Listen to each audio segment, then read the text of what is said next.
Hey, my friends, we will be right back to the show. But I have a question for you. Are you struggling with the impact of childhood trauma? Well, know that you're not alone. I'm here to let you know that I'm starting a brand new weekly coaching group that includes a year of life coaching, accountability, support, habit and goal setting, and more. I'm starting a waitlist for the group right now, and I'm only taking a handful of people.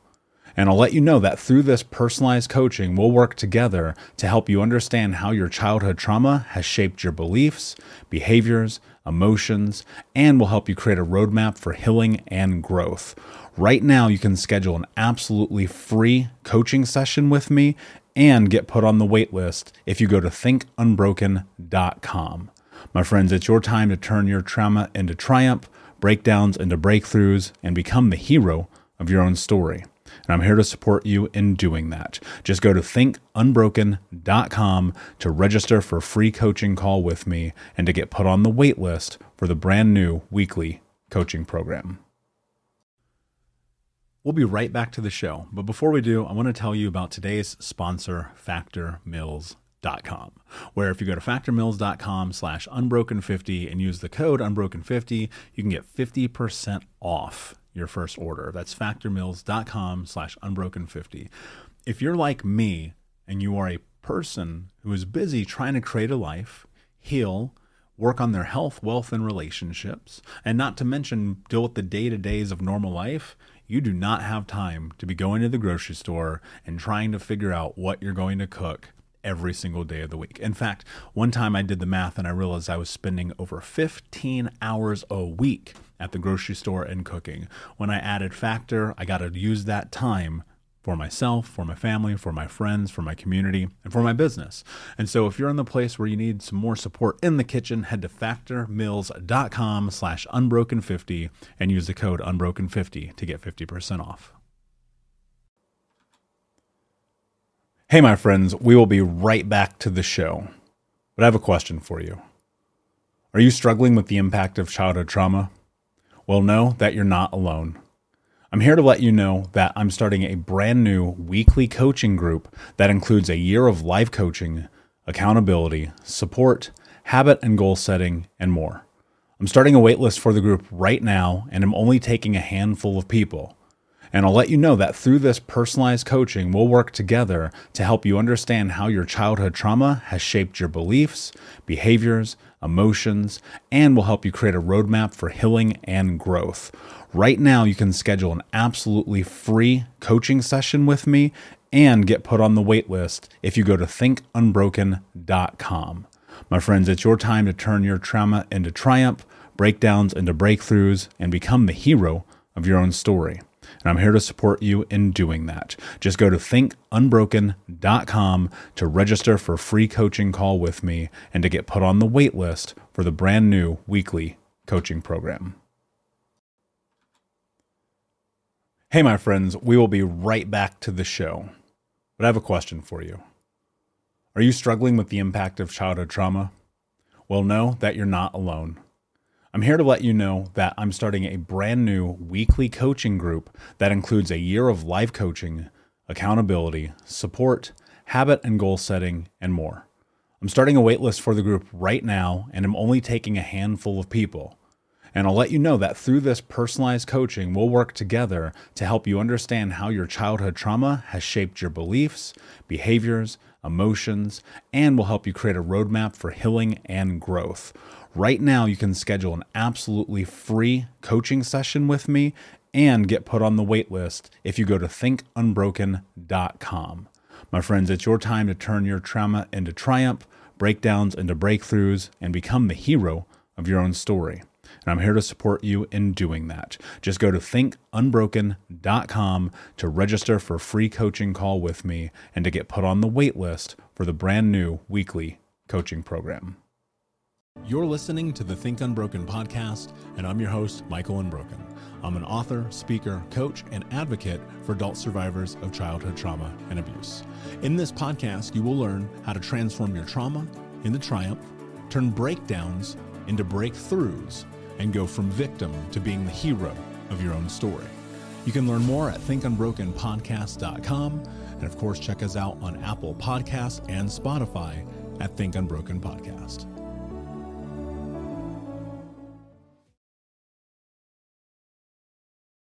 Hey, what's up, Unbroken Nation? Hope that you're doing well wherever you are in the world today. Very excited to be back with you with another episode with my guest, author of The Peaceful Man, Heal Within Yourself, The Personal Effects and Historic Patterns of Male-on-Male Violence, Mr. Brad Mewhort. Brad, my friend, how are you? What is happening in your world today? And well, Michael, thank you. It's a beautiful, sunny February day, which is unusual where I live in the Seattle area. So really enjoying it. Nice. Good. I'm glad to hear that. I know that some people in the PNW are getting blasted by snow right now. So I do not miss those days. I can tell you that much. Man, you know, it's funny when I came across you and you and I had our first conversation and we are talking about your mission and your goals and what it is that you're doing and creating this conversation around violence, especially male on male violence. I was like, man, this is a powerful conversation. Like myself and many of our listeners, you know, I suffered tremendous violence at the hands of my stepfather, men that I was around as a child, peers. I also in turn was very violent, something that we see in this kind of secular generational pattern that starts to happen from informed behaviors.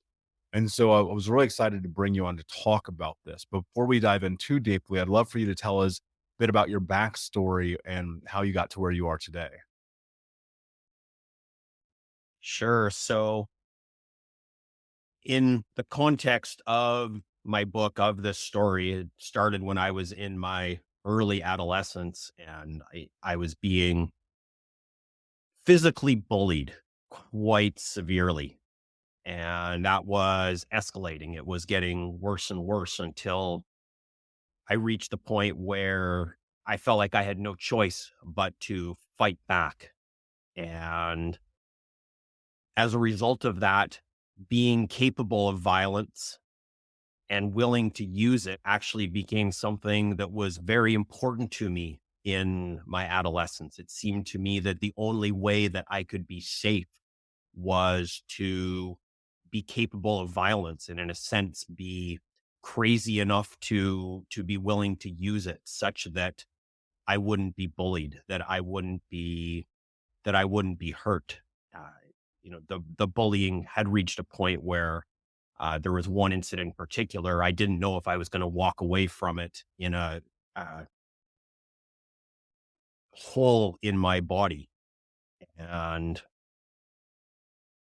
that relationship to violence went into my early adulthood, and in many respects, I would say I kind of matured past it, and yet it continued to affect me in ways. I realized at some point how much how much trauma I actually had from that left over from that violence that came through in various ways that really affected my life in negative ways. And when I started to realize that, that sent me on a healing journey, which, at first I didn't realize how much would be there. But over the last couple decades, I've gone through repeated cycles of doing healing work to go deeper and deeper. And about around 2014, I engaged with various types of work, starting to work with other men on their healing journeys who had been exposed to violence, and having a lot of conversations along those lines, leading to the book that I published recently. Let's rewind a bit because I want to go deeper into this context. Yeah. As I was getting into your work and as I was preparing for this conversation, I couldn't help but think about all of the times I was bullied as a kid. And it's often kind of weird to reflect on it because like today I'm 6'4", 220. I've practiced martial arts for over a decade. You know, I grew up, I wrestled and but like being the poorest kid, literally we were the poorest kid in the school, me and my brothers.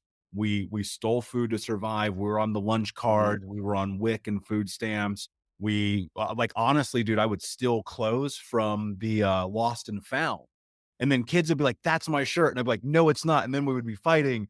And it was like, I was reflecting on a lot of these experiences in youth. And it was like, for me, it was being bullied in school, Hmm. in sports, in Boy Scouts, kind of just everywhere, and then Yeah. at home. And it was like I could never escape it.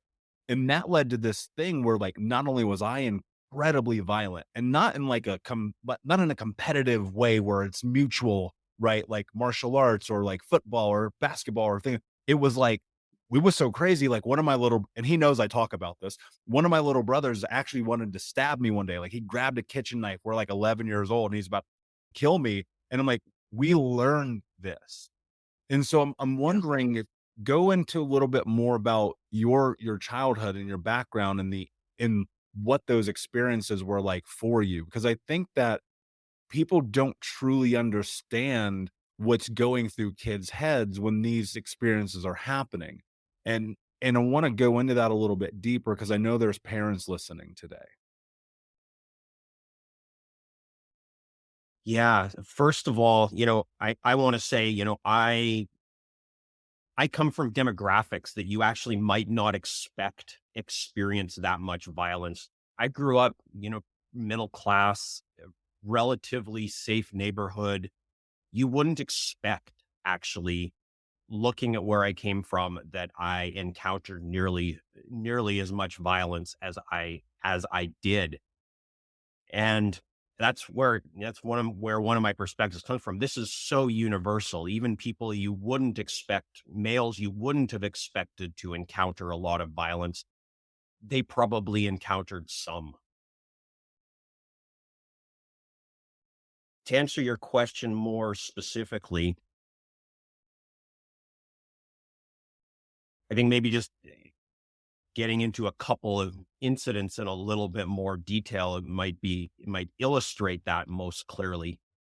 I was being bullied at school. This is where the most severe bullying was happening. And it was 4 or 5 boys who were usually, all of whom were a lot bigger and stronger than me.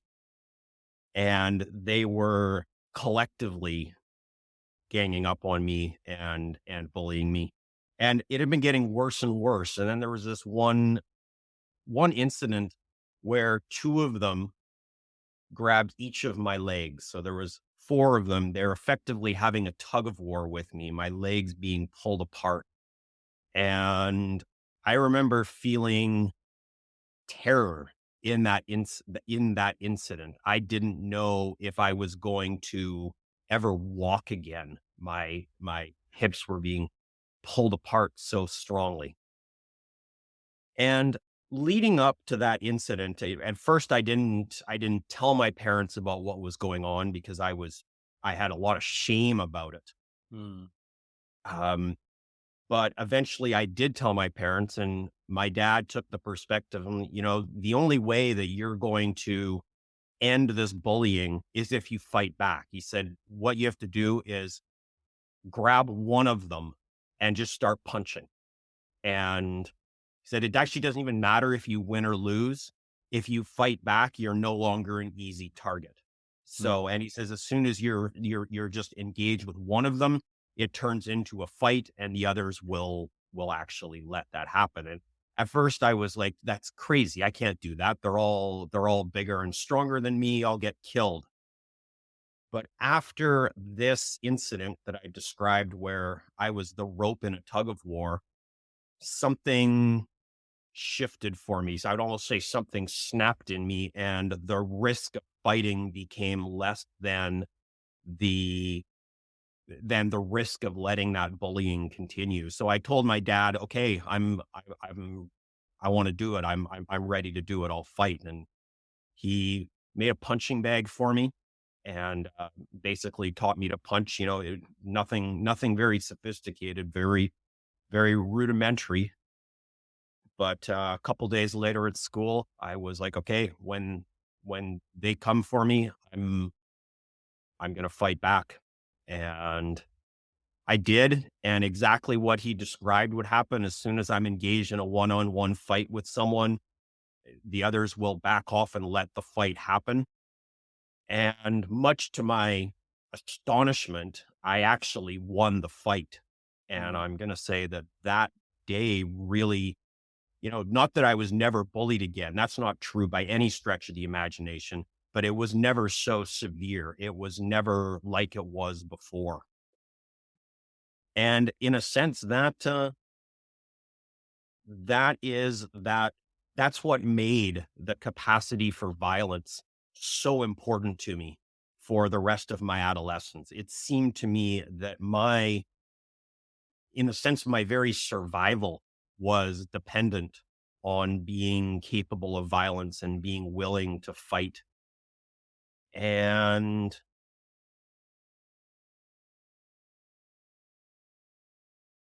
certainly any sense of comfort in the world was dependent on violence, which is, today I look back on it and it almost seems contradictory. And yet that was very much my potentially irrational experience at the time, but nonetheless my adolescent experience.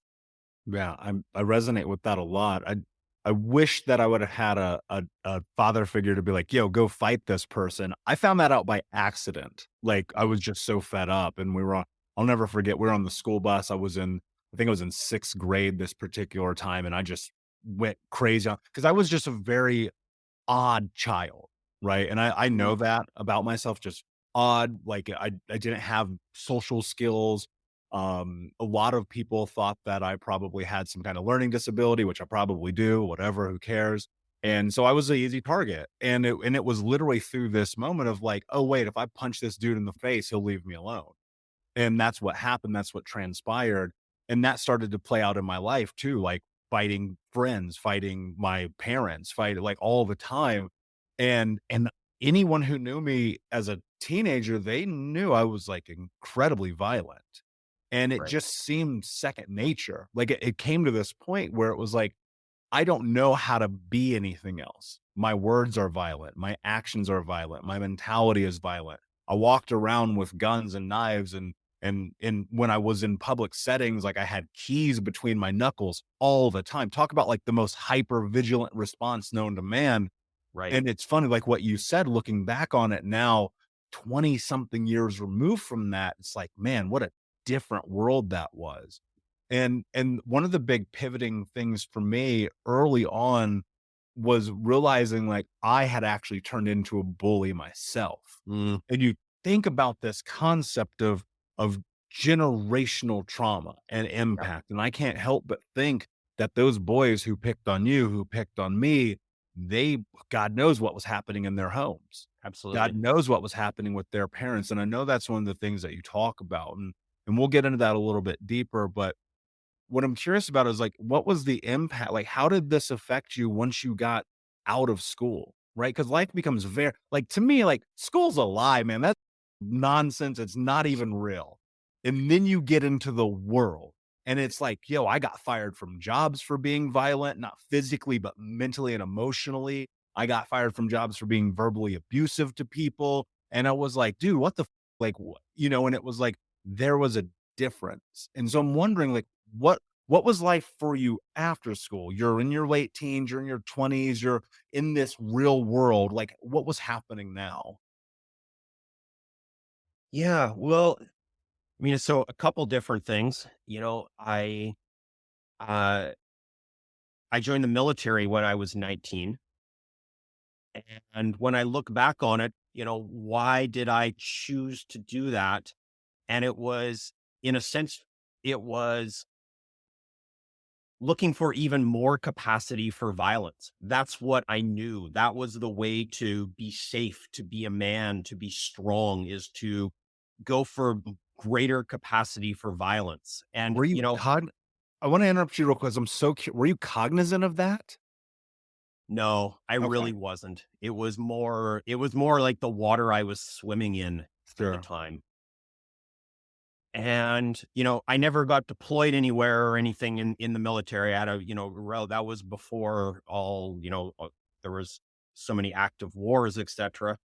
Um, but, that was, so I didn't experience that level of violence and trauma, etc. But, that was, I look back on that as really being an expression, a very misguided expression of what I had learned about violence. So that would be the first thing, is that I didn't even know how the extent to which that was the lens I was seeing everything through. And then as I got older, you mentioned this vigilance that you had, and realizing that, okay, I may not be encountering violence, very much now in my adult life, and yet had this vigilance that was irrational in a sense, and I recognized that I couldn't let go of. In a sense, it's I wouldn't have labeled it that way, right, in my relatively early adulthood, but I would look at it now as I was anxious. Even at moments, going into actual fear, just, like hearing, and hearing a sound, a sudden sound, and I'm ready to fight, and just not even, without even thought going on, and so realizing this anxiety that I was carrying, and um realized how much of a load that that was. Yeah, it's fascinating when you look at it and you understand yourself better. And I didn't understand myself at all. I was so removed. You talk about this idea about being dissociated, Mm, the brain and the body being removed from each other as a survival mechanism to violence, right? To stimulus of trauma, to yeah, and now I go, man, I had PTSD since I was like 6 years old. And it was car doors would close, my stepdad would come home, loud noises on the television, something would break, like all of these things would, I would feel it in my body so yeah, incredibly, which so many people do. And I just thought that was normal. And right, it was incredible to me when I got deep into this healing journey where I was like, that's not normal at all, actually, dude. It's normal 15,000 years ago, 10,000, 5,000, 2,000, even 500 years ago, probably normal, right? Today right, in the world and the society that we live in, it should not be normal, but it is. And I think that's one of the things people miss. right. It shouldn't be normal in a sense. It doesn't need to be normal, and yet I would also say it's commonplace that, and certainly there's very different degrees of the amount of violence that boys encounter growing up, but I don't think very many actually escape it altogether. And it is so commonplace, and our society, all this boys will be boys. It's very accepting of violence in some ways, even glorifying of violence. Our heroes they're all heroes because they're capable of violence. And Mm. so I think that a lot of boys just kind of discount, like, oh yeah, violence. Well, of course, like, or no, it wasn't very severe, so I wasn't affected by it. And yet, actually, it doesn't take a lot of violence, never mind actually there being a lot of violence to actually leave some trauma in its wake. Yeah. I mean, any of the research, I mean, I've interviewed anyone from Gabor Mate to Dr. Anna Lamke, Dr. Caroline Leaf. I mean, amazing people who study this as a life dedication, and they all Right. one experience. One Yeah. experience is all it takes to set the precedent. And you're Right. so right about the hero. As you're talking, I was like, who are my heroes as a kid? Right. And they were like G.I. Joe and Army and X-Men, right?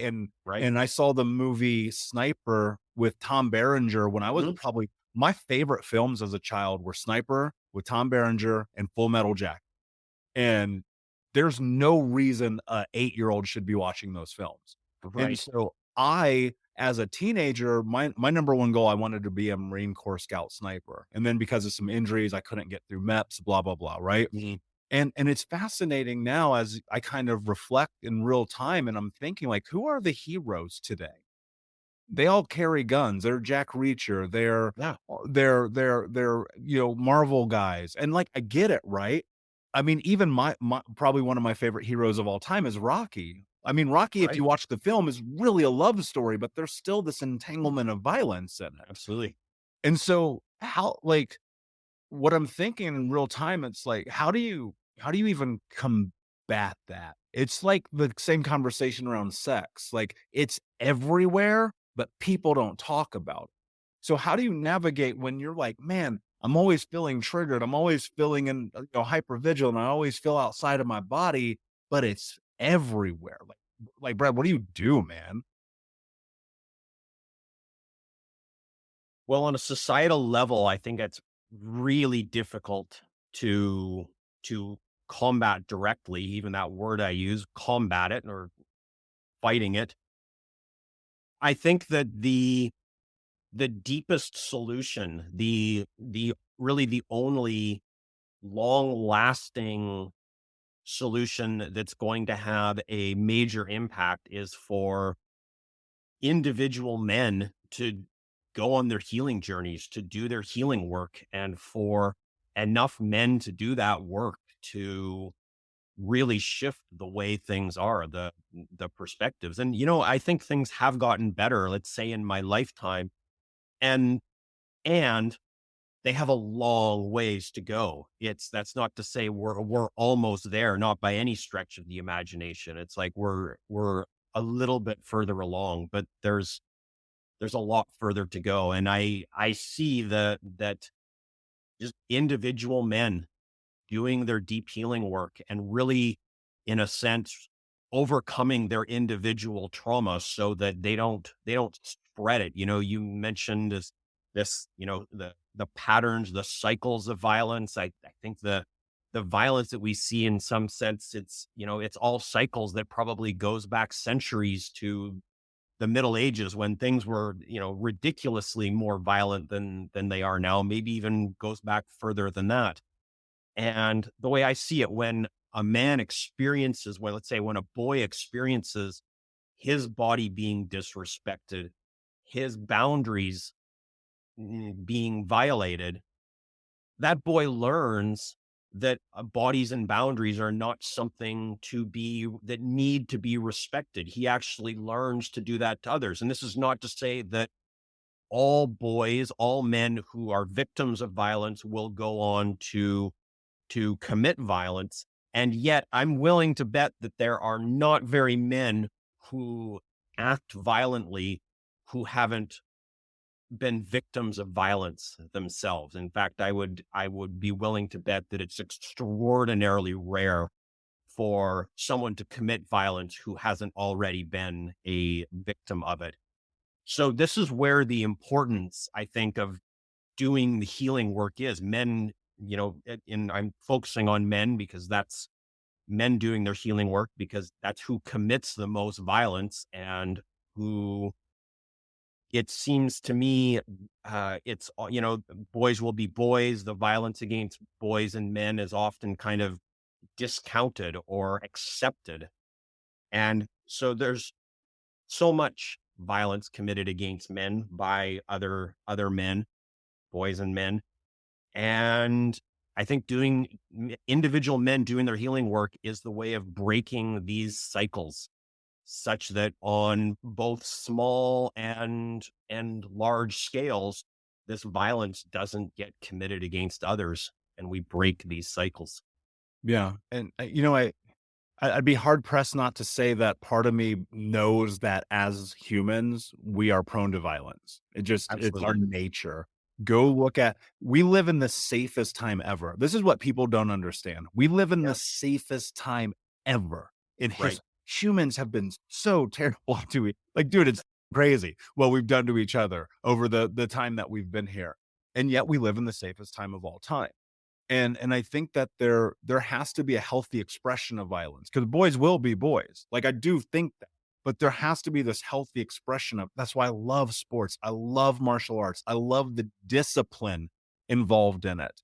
And that's how I fell into it, right? Right. Without sports, without martial arts, God knows what the kind of I would have really started to do. Not that I didn't do some really stuff, And I think about that today, how it served me. Martial arts has given me discipline. It's given me the ability to handle really difficult moments of my life. Right. And also, here's what's really interesting, and I don't know if I'm curious if your military training has given you this, because when I learned to defend myself, I realized I never have to use it. And that's been this really beautiful journey for me. And getting into healing, and I want to go into your story a little bit more in depth here.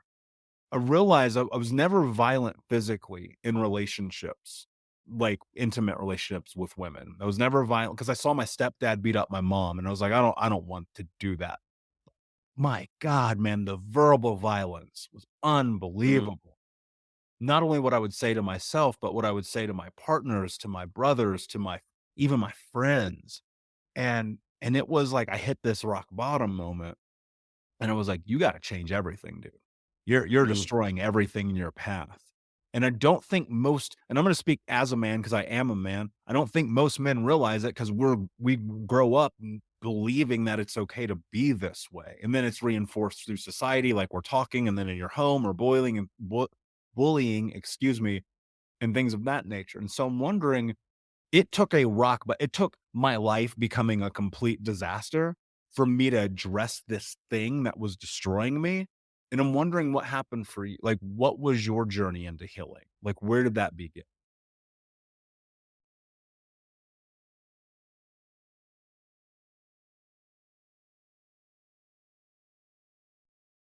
Well, it really started actually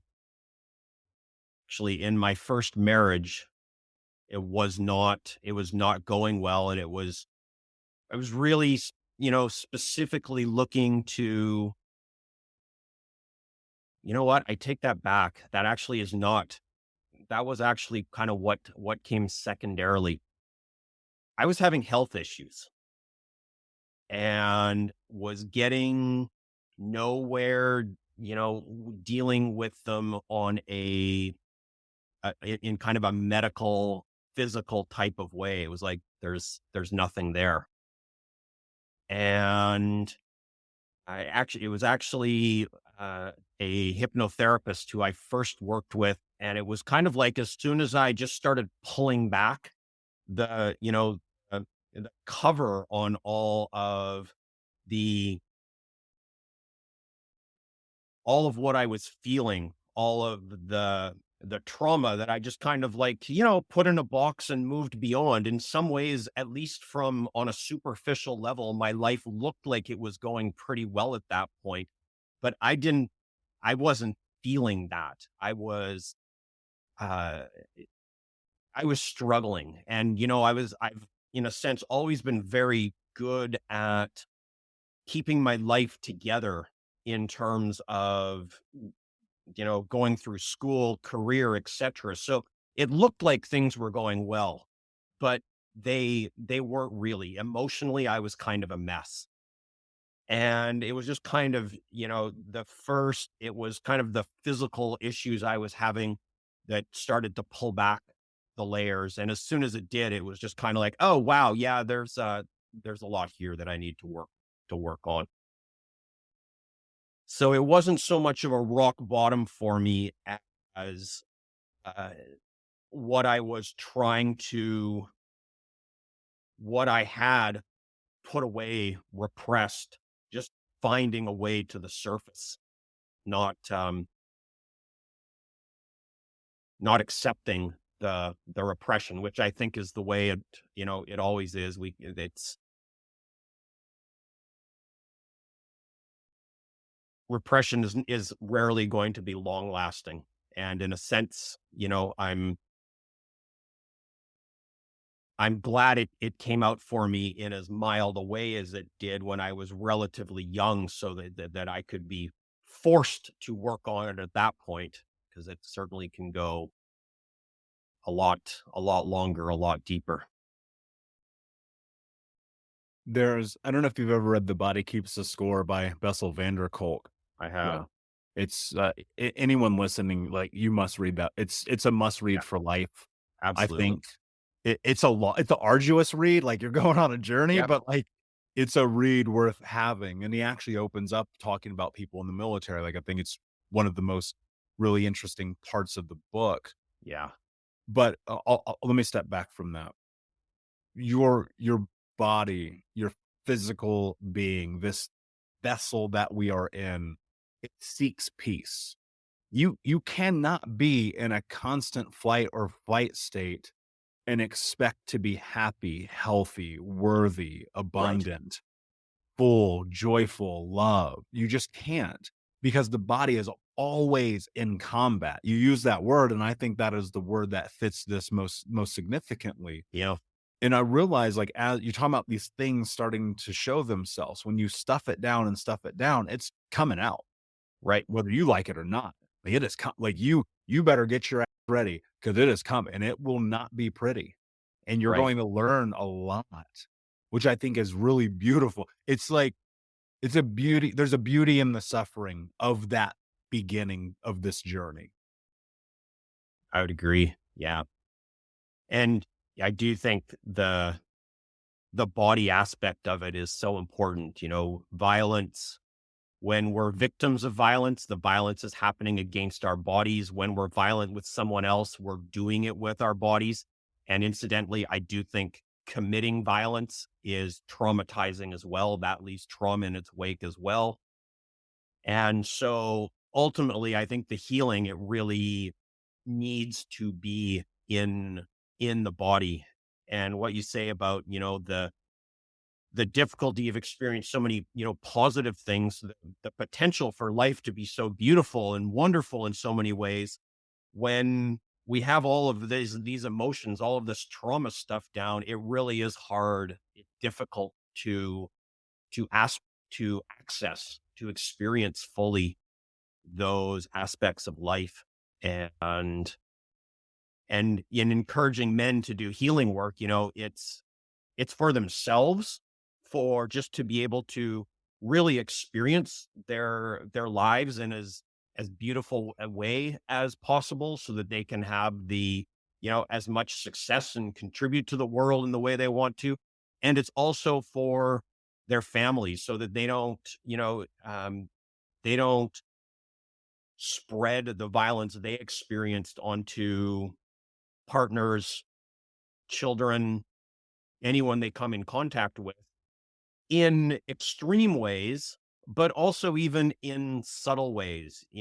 I think when even if someone who's been a victim of violence, who's just learned to bottle those up, maybe they have the restraint not to be physically violent with others, but it can come through in other ways that, probably not as bad in general as, you know, punching someone, being physically violent with someone, and yet also far from ideal.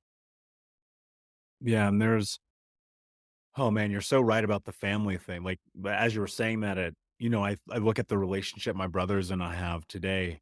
There's no violence. It's incredible. Like, I mean, really, it is truly incredible, because man, we went to war with each other. I remember one time I literally slammed my brother through the drywall. Like, there in my grandmother's old house, there's an outline. It's funny in retrospect, but there's an outline of his body in the Wow. wall, It's and it's funny and like, what terrible. is that? That is not okay, man. Like, that's Right. not good. That's not life. That's not love.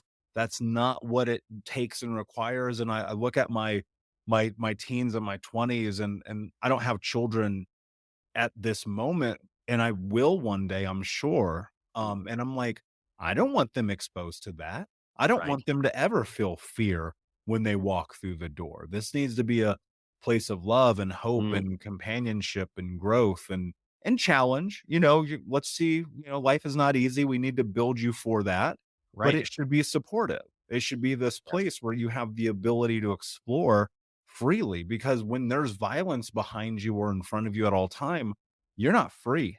Man, I felt like a prisoner as a kid. I felt like Mhm. a prisoner in my 20s. And as I head towards 40 now, it's like, man, there's a amazing sense of peace. You use that word, and I think it's spot on. I remember once I was on this ferry in Thailand. I was going between islands, going to a different Muay Thai camp, and I was just watching the sunset, and I was just like happy crying. Mm. I didn't even know that was a thing, dude. And I was like, this is what the movies always talk about, you know? And I was like looking around, I was like making sure I wasn't being practical joke.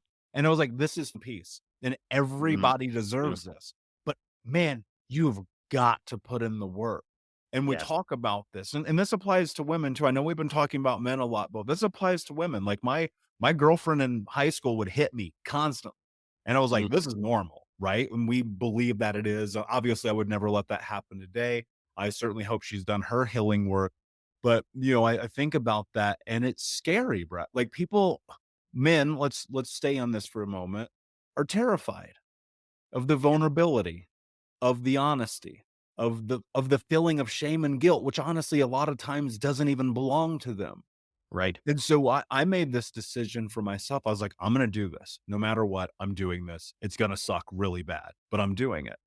And so I'm wondering, like, what was the healing journey like for you? How did you get into vulnerability? How did you overcome shame and guilt? How did you step into being the man that you are today?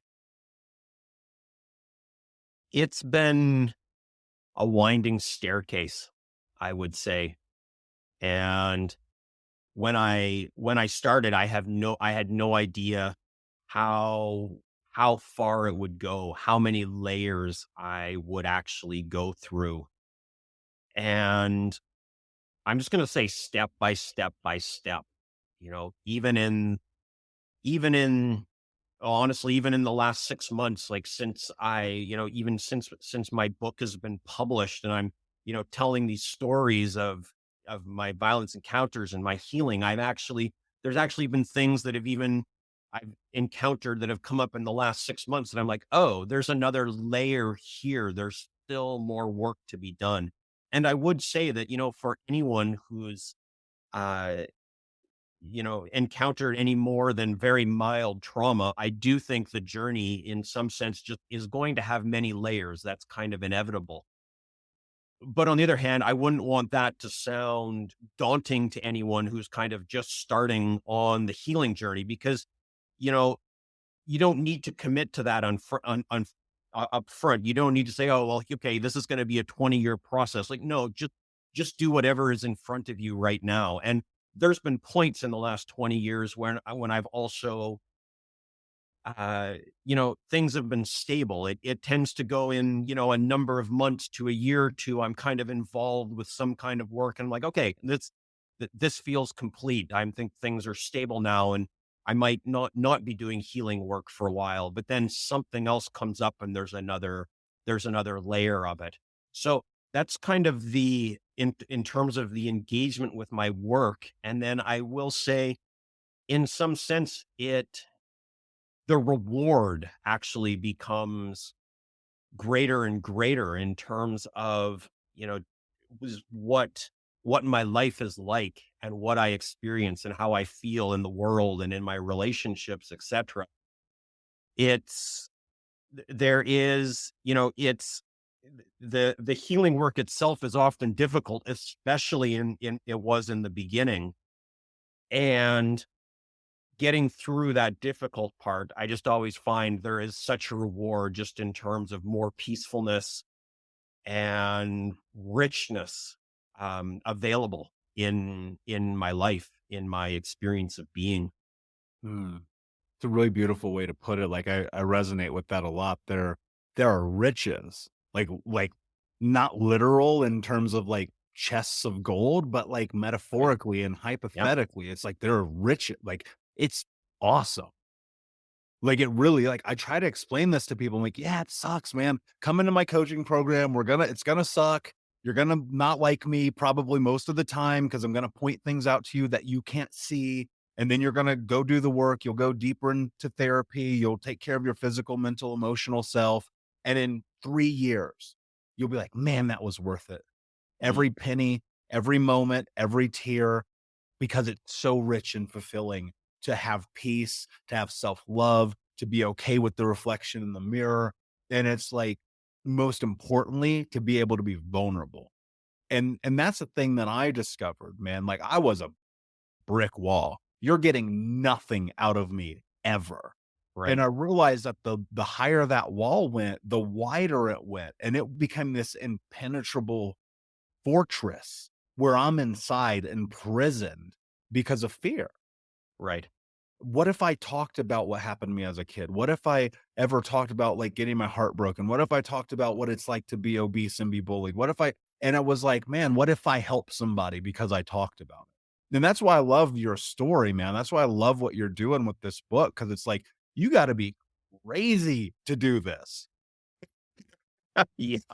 And it's so necessary. And I wish more people would have the willingness to step into that. And I want to go deeper into vulnerability here because I want to really like pin into this for a moment. Men are terrified to be vulnerable. And Yeah. we live in a society now today in which even women will be combative with men who are vulnerable and call them weak and call them, so I see it all the time, man. It's crazy to me. Yeah.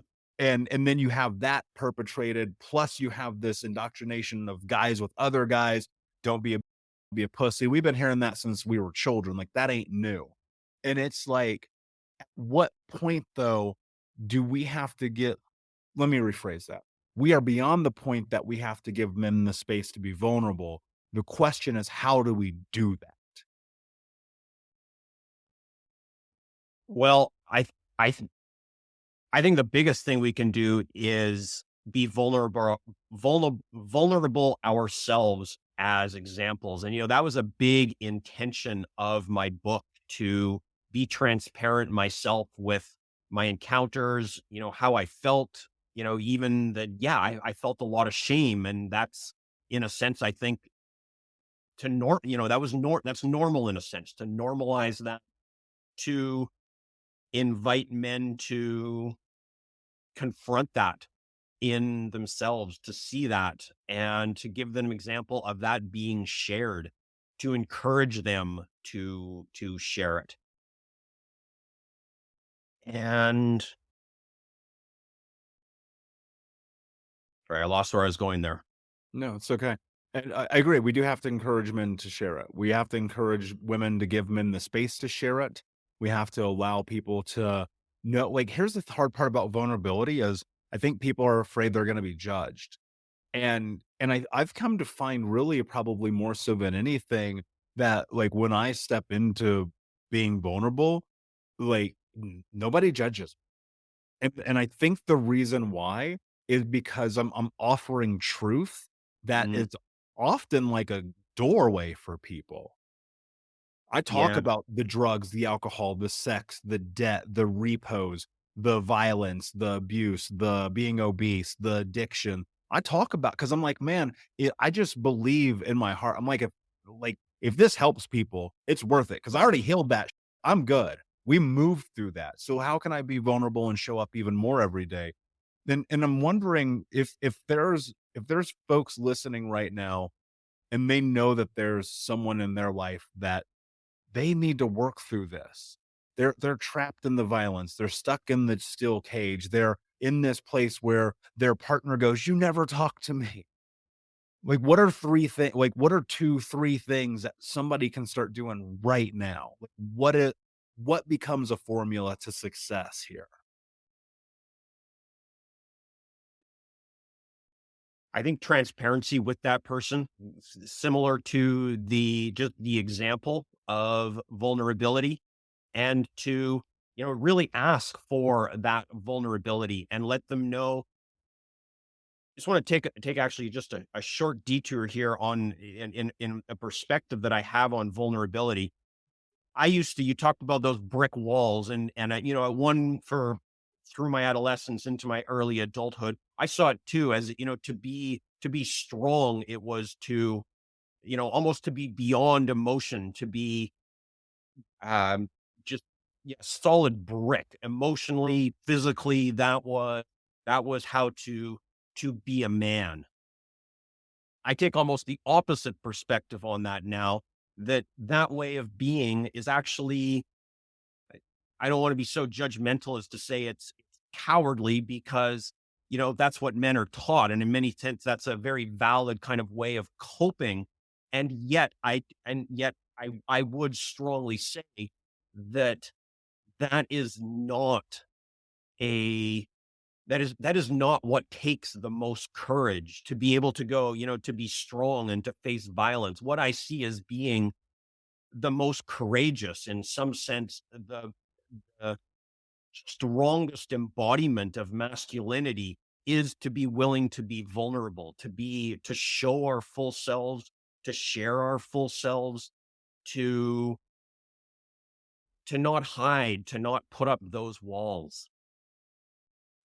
And so, in terms of encouraging, just getting back to your question, creating the spaces for men to be able to even just start experimenting with being anything other than those walls that they have learned to be, and to have the safe spaces with the safe people to share to share themselves. And, there are some things, certainly ideally, we want to be that way in our closest relationships.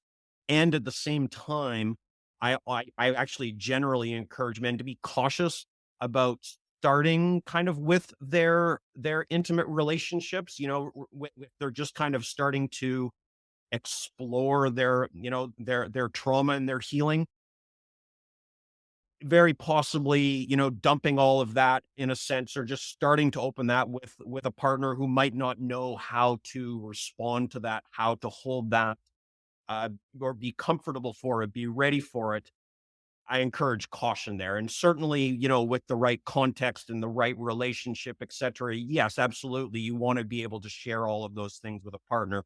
But I would generally recommend, start with a listening professional of some type of therapist, coach, something like that, who really is, knows how to hold the space for that, and can provide men with a safe space to experiment and learn to really share themselves and to be vulnerable.